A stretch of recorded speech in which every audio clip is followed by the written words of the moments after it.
There are some people in this world, they think they can do everything because of themselves. I'm really intelligent.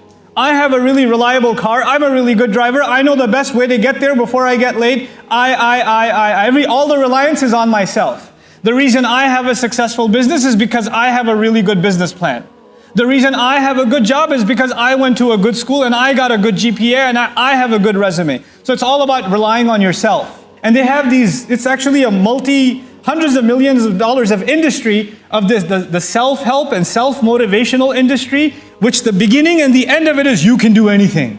You're amazing. You don't even realize your own power and your own potential. And people pay thousands of dollars to go for a weekend to hear them say you can brush your own teeth and you can take your own flights or whatever. And they get fired up because there's this idea of the self, the power of the self, which has some validity. But on the other hand, there are people, on the other extreme, there are people who say, I can't do anything. I'm just a miskeen. I'm just a abd of Allah. What am I? I'm not worth the dust of somebody's feet.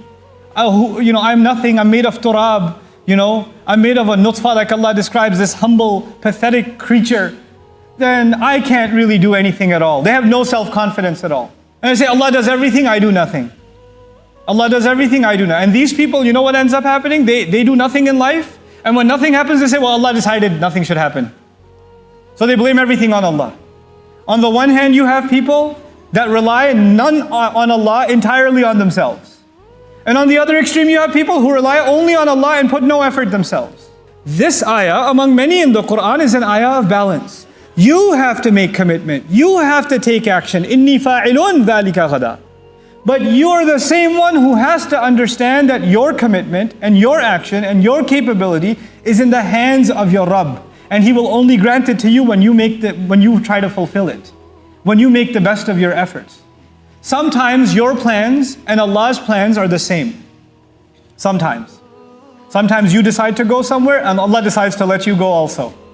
Sometimes you decide to go to a college and Allah gives you admission into that college also. You decide to graduate early and Allah lets you graduate early also. So things go according to your plan. All that means is your plan and Allah's plan was the same for that one thing. But sometimes your plan and Allah's plan are not the same. Sometimes you want to stay in that job for 10 years but you get fired after 6 months. Sometimes you apply to this school and you had the best application but you still didn't get in, and people with a worse application than you got in.